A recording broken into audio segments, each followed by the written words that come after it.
की, तो आपके सिलेबस में मुख्य रूप से दो प्रकार दिए हुए हैं, ओवर्ट करिकुलम और दूसरा है कोवर्ट या फिर जिसका नाम दे दिया गया है हिडन करिकुलम। तो मुख्य रूप से देखें तो दो प्रकार यहां जरूरी है समझना। ओवर्ट करिकुलम क्या है, जिसको आप रिटन करिकुलम कह लो या जो भी प्रेस्क्राइब्ड करिकुलम है वो है ओवर्ट करिकुलम। ओवर्ट का मतलब होता है जो दिखे बाहर, जो ऑब्जर्वेबल हो, जिसको आप देख सकें। अब लिखे हुए नियम्स को तो आप देख सकते हैं ना, तो जैसे आपका जो बिहेवियरिज्म है वो ओवर्ट बिहेवियर पे ही फोकस्ड है, यानी जो चीज अवलोकन किया जा सके, जिसको देख करके समझा जा सके। तो ये क्या है, ये पेन ओवर्ट है, मेरे दिमाग में जो विचार चल रहे हैं वो कोवर्ट हैं, जब तक मैं बोलूंगी नहीं तब तक वो ओवर्ट नहीं बन पाएंगे। तो ओवर्ट क्या है, जिसको ऑब्जर्व किया जा सके। ठीक, तो एक तो हो गया रिटन करिकुलम जिसमें सारी चीजें मेंशन्ड है भैया कि ये पढ़ना है, ऐसे ऐसे पढ़ना है, साल में इस महीने में ये पढ़ाई होनी चाहिए, ये एक्टिविटीज होंगी, ये एनुअल फंक्शन होगा, ऑल एंड ऑल। ठीक, कोवर्ट या हिडन करिकुलम की जब हम बात कर रहे हैं तो ये कल्चर से आता है, ये रिटन नहीं है। क्या है, ये कल्चरल चीज है। कल्चर से यानी संस्कृति स्कूल की कैसी है, वहां किस तरह का मिजाज है, एटीट्यूड कैसा है लोगों के, है ना, कल्चर से प्रभावित होगा, एटीट्यूड से प्रभावित होगा, है ना। और इनडायरेक्टली आप सीख जाएंगे, इनडायरेक्टली आप बहुत सारी चीजें सीख जाते हैं। ठीक, क्या सीख जाते हैं। भोजन मंत्र का मैं बहुत बार एग्जांपल देती हूँ, मेरे स्कूल में भोजन मंत्र होता था, तो भोजन मंत्र की अगर हम बात कर रहे हैं तो वो इनडायरेक्टली क्या कहता है कि भाई जो फूड है which is very important to us, और फूड की जब हम बात करें तो हमें ग्रेटफुल होना चाहिए इस छोटी सी चीज के लिए, और वो हमें कहीं ना कहीं एक फूड के लिए नहीं, हमें लाइफ में हर चीज के लिए ग्रेटफुल होना सिखाता है। तो ये क्या हो गया, हिडन करिकुलम हो गया। कहीं लिखा नहीं है कि ये भोजन मंत्र स्कूल में कराने से, जब लंच में हमारे भोजन मंत्र होता था लंच करने से पहले, कि भोजन मंत्र कराने से ये सीखने वाले हैं बच्चे, तो जो लिखा भी नहीं है उससे भी इनडायरेक्टली आप बहुत सारी चीजें सीखेंगे।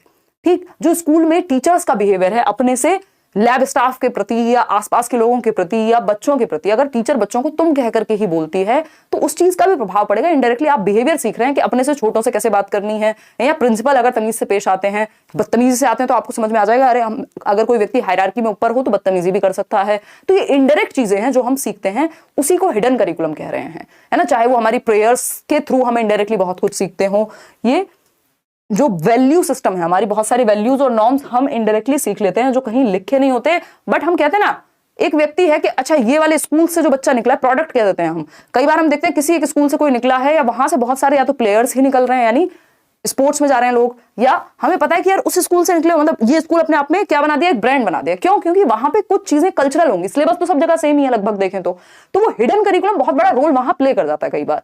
ठीक, तो ओवर्ट और कोवर्ट में ये अंतर हो गया। एक है आपका नल करिकुलम, जिसको लेकर के आप लोग बड़े कंफ्यूज से रहते हैं, नल करिकुलम, जीरो करिकुलम, है ना। नल की अगर हम बात करें, नल मतलब शून्य, है ना, नील बटे सन्नाटा। ठीक, नंबर नहीं है ये आपके, है ना, ये जीवन में समस्याएं होनी चाहिए। ठीक, क्या तुम्हारे नंबर हैं? फिर ठीक है। तो नल की अगर हम बात करें तो नल क्या है कि जो चीजें पढ़ाई ही नहीं जाती स्कूल में, जो इंक्लूडेड ही नहीं है, things which are not even included in your curriculum are part of null curriculum. ऐसी बहुत सारी चीजें होंगी। मान लीजिए आपके स्कूल में आपको क्या कहते हैं, उसको घुड़सवारी को क्या कहते हैं, हॉर्स राइडिंग सिखाई ही नहीं गई, ये पार्ट ही नहीं थी करिकुलम का, तो आपके लिए नल करिकुलम में आ गई। या ऐसी डिबेट मान लो किसी स्कूल में होती है, किसी में नहीं, किसी में कोई स्पोर्ट्स का पार्ट ही नहीं था, या कुछ और मान लीजिए कोई टॉपिक ही नहीं है, तो वो रिसोर्सेज की कमी से हो सकता है या कॉन्शियसली हो सकता है कि नहीं सिखाया गया, लेकिन वो किसका हिस्सा हो गया, नल करिकुलम का, क्योंकि वो इंक्लूडेड ही नहीं है, not included in your curriculum, वो आप सीख ही नहीं पाए। Qualified WB TET, West Bengal TET 2022 because of you in CDP 21 out of 30। अच्छे लेवल के क्वेश्चंस थे आपके, मैंने देखे हैं। Doing great work ma'am, TY awesome, TY SM, भाई साहब इतनी short form, thank you so much है, TY SM होता है thank you so much, once again love from West Bengal, धन्यवाद ईरान फुल हक। कल से बहुत सारे मैसेजेस मेल्स मुझे मिले हैं, जब भी देश भर में कोई भी टेट एग्जाम होता है तो आप लोग चाहे मैं स्पेशली उसके लिए वीडियो ना बना पाऊँ, बट आप लोग मैराथन देख लेते हैं, आप लोग नोट्स पढ़ लेते हैं, विच इज गुड। चलिए, नॉट इंक्लूडेड, तो नल करिकुलम क्या है, जो पढ़ाया नहीं जा रहा वो नल है। ठीक, नल चलाने वाली नल नहीं है हिंदी वाली। ठीक, इतने गंदे पीजे में मारती हूँ। ठीक, चलिए आगे बढ़ते हैं। प्रेस्क्राइब तो अपने आप में क्या हो गया, रिटर्न ही हो गया। डेवलपमेंटल जिसको डेवलप कर रहे हो आप। अगर हम बात करते हैं क्वेश्चन नंबर 11 की, बैच में मैंने कराए हुए हैं। क्वेश्चन नंबर 11 देखिएगा, सो जाओ बेटा, है ना। यार गर्मी हो गई, अब से लेट्स लर्न की टी-शर्ट निकालू, मेरे बस की है नहीं कि मैं रोज नए नए कपड़े पहनूं, आजकल ना मूड है ना माहौल है ना। तो एक टी-शर्ट निकालो लेट्स लर्न की कहीं से, तो जिससे जीवन थोड़ा आसान हो सके, गर्मी भी ना लगे और काम चल सके। देखिएगा फटाफट से क्वेश्चन नंबर B। कई लोग कह रहे होंगे ऐसे एक्स्ट्रा बातें क्यों कर रहे हो, क्योंकि माहौल हमें ठीक रखना है, पढ़ाई का रखना है, थोड़ा दिमाग को चिल्ड आउट रखना है, बेशक पेपर है, ठीक है ना। एज अ शॉपकीपर से टीचर के सफर में आप सारथी बने हैं, थैंक यू सो मच। कितनी खुशी की बात है सत्येंद्र, आप लोगों से मिलना होगा, मीटअप में मिलेंगे, आप पेपर निकाल के आइए तब मिलेंगे, बहुत सारी अलग अलग तरह की स्टोरी है, ठीक है ना। निशा मैम क्या कर रही थी, क्या करती हैं बैठ के, पता नहीं क्या करती हैं, चैटिंग करती होंगी, क्योंकि पोल लगाना तो ये भूल जाती हैं, ठीक है ना। हमारे लिए भी टी शर्ट का इंतजाम कराएंगे प्रीवियस ईयर, आपका नाम ही प्रीवियस ईयर है, आपको तो ढूंढ भी नहीं पाएंगे हम। देखो question number 11, the most accurate of the following statements is, तो बी कह रहे हैं 63% लोग, यानी निम्नलिखित में से कौन सा सर्वाधिक सही है। Boys mature faster than girls, नहीं, ये फैक्चुअली ही गलत है। Girls mature faster than boys, this is right. ये मैंने आपको बैचेस में भी कराया, जब हम फर्स्ट यूनिट में आपको साथ साथ क्वेश्चन भी कराए थे। There is no general difference in the rate of maturation of boys and girls, ऐसा नहीं है कि कोई जनरल डिफरेंस नहीं है, बिल्कुल डिफरेंस है। लगभग 4 साल का मेजरली डिफरेंस रहता है। 9 से 14 तक जो फीमेल्स हैं वो ज्यादा मैच्योर हो जाती हैं, और ये मेल्स के लिए चलता है, जो बॉयज हैं बेसिकली 10 से 17 तक, ये जो प्यूबर्टी का ही पीरियड है। अगर सिर्फ प्यूबर्टी वाले एस्पेक्ट को ही ले लें तब भी 4 साल के करीब का अंतर रहता है, ठीक। तो आगे बढ़ेंगे, the majority of girls mature more rapidly than majority of boys, it's not about majority, it's a fact kind of a thing. चलिए आगे बढ़ते हैं, बी ऑप्शन इज राइट। तो इसको अगर हम एक जनरल डेटा देखें यहाँ पे, जो कि सिर्फ हाइट के बारे में है ना, ये पूरी हर तरह के बारे में नहीं, पता चले इसको ब्रेन डेवलपमेंट में भी लागू कर दो, बट इन जनरल भी लड़कियां जो हैं वो ज्यादा जल्दी मैच्योर होती हैं, परिपक्व होती हैं लड़कों से, ठीक है ना। तो अगर हम बॉयज की बात करें तो यहाँ हम देख पा रहे हैं कि जो 14 साल की उम्र में अगर हम देखें तो एक लड़के की जो हाइट है वो 92% तक पहुंच चुकी है, वहीं लड़की की जो हाइट है यानी गर्ल्स में वो हाइट का जो परसेंटेज है अपने पोटेंशियल के वो 98% है। तो यानी ऑलरेडी ही जो लड़कियां हैं यहाँ पे, अगर हम गर्ल्स की बात करें तो गर्ल्स का जो पोटेंशियल है वो, या जो मैच्योरिटी रेट है वो फास्टर है बॉयज से। क्लियर है बात, आगे बढ़ेंगे। मैच्योरिटी पता है ना एक हेरिडेटरी थिंग है, ठीक। क्वेश्चन नंबर 12 देखिएगा और पोल में जवाब दीजिएगा, बताइएगा फटाफट से, ठीक। इतना लेट क्लास आप लेंगी, आप कब टाइम से होगा सेशन? यार टाइम से होगा सेशन आपका कल से होपफुली, है ना।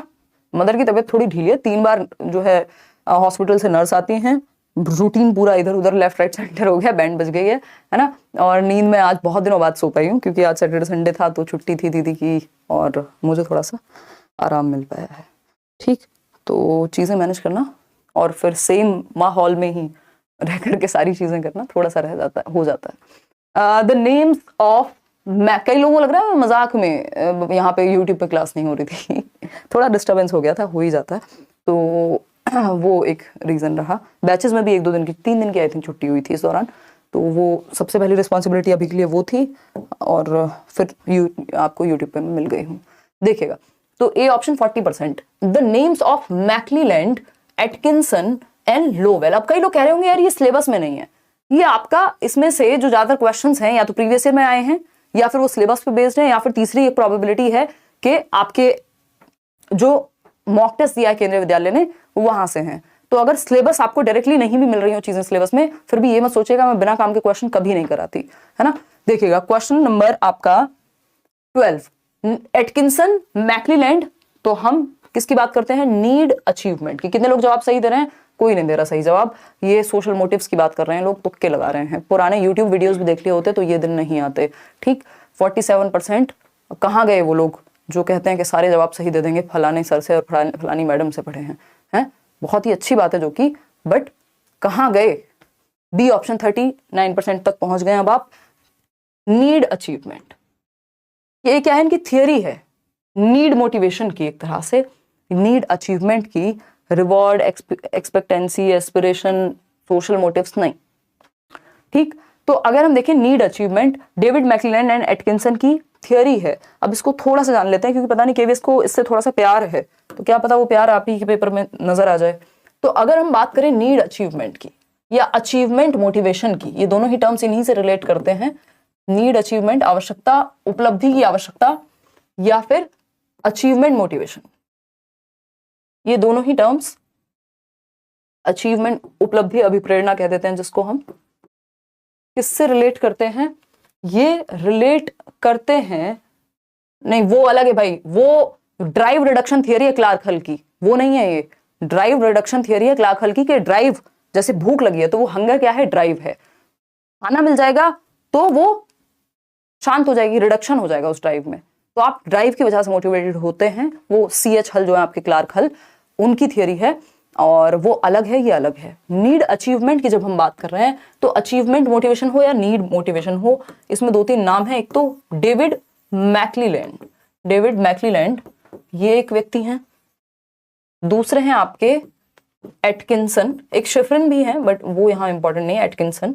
ठीक, इन्होंने बेसिकली अगर हम बात करें नीड मोटिवेशन की तो 3 तरह की नीड्स की बात की है कि ह्यूमंस में 3 तरह की नीड्स होती हैं। पा से हमें याद रखना होता है, वो पा मूवी आई थी ना अमिताभ बच्चन की, याद आ रहा है? नीड फॉर पावर, यानी पावर की आवश्यकता कि व्यक्ति में क्या होती है, नीड फॉर पावर, कि मतलब किसी को नौकरी पुलिस में भी इसलिए जाना होता है। कई लोगों को आप जाएंगे कहीं पे तो आपको पता लगेगा, बात करेंगे आप 4 लोगों को, IAS इसलिए बनना है लोगों को, UPSC इसलिए करना है क्योंकि उनको पावर की वो नीड है। किसी में कम है, किसी में ज्यादा, बट होती है कुछ हद तक, ठीक, सभी में। तो नीड ऑफ पावर, यानी यही 3 नीड्स है जो हमें ड्राइव कर रही हैं। नीड ऑफ पावर क्या है? सत्ता की आवश्यकता कह लीजिए आप इसको, कि हमें पावरफुल महसूस करना है। तो कई लोग वो अपने से छोटे लोगों पे जमाते हैं हक या पावर का प्रयोग करते हैं, और कई लोग पॉलिटिशियन इसलिए बनना चाह रहे हैं, लोग UPSC एडमिनिस्ट्रेटर इसलिए बनना चाह रहे हैं, कोई फोर्सेस में भी इसलिए जाना चाह रहे हैं। बहुत सारे, ये कहां से आ रही है? ये नीड पावर की नीड है। सबकी वो अलग अलग नीड अलग अलग तरीके से पूरी हो सकती है। नीड फॉर एफिलिएशन, यानी संबद्ध की नीड, ठीक है, कि तुम्हें पता है मेरे पिताजी कौन है? खैर पिताजी से तो एफिलिएटेड आप क्या हैं, नेचुरली ही हैं, बट एफिलिएशन के फलाने इंसान से दोस्ती हो जाए तो मजा आ जाएगा, है ना, इसके साथ फोटो खिंचवा लें तो मजा आ जाएगा, एफिलिएटेड महसूस करेंगे। तो ये नीड फॉर एफिलिएशन है, इसमें बुरे और अच्छे की बात नहीं हो रही है ना, ये आपके ऊपर है आप किस नीड को कैसे हेल्दीली फुलफिल करते हैं, किसी में कम किसी में ज्यादा। एफिलिएशन यानी संबंध जोड़ने की, ठीक है ना। फिर अगर हम बात कर रहे हैं किस चीज की, नीड फॉर अचीवमेंट की, यानी उपलब्धि की अभिप्रेरणा, कि उपलब्ध करना है, पाना है कुछ जीवन में, तो ये नीड फॉर अचीवमेंट हो गई। तो ये 3 तरह की नीड्स हैं जिसकी डेविड मैक्लीलैंड एंड एटकिंसन बात करते हैं अचीवमेंट मोटिवेशन में। और अचीवमेंट मोटिवेशन अपने आप में जो टर्म है वो ये है कि जब तक तोड़ेंगे नहीं तब तक छोड़ेंगे नहीं, आप परसिस्टेंट रहते हैं जब तक आप किसी चीज को प्राप्त नहीं कर लेते, ठीक है ना।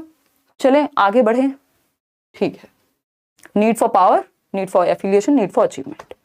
चलिएगा, खैर रिवॉर्ड एक्सपेक्टेंसी और ये सब है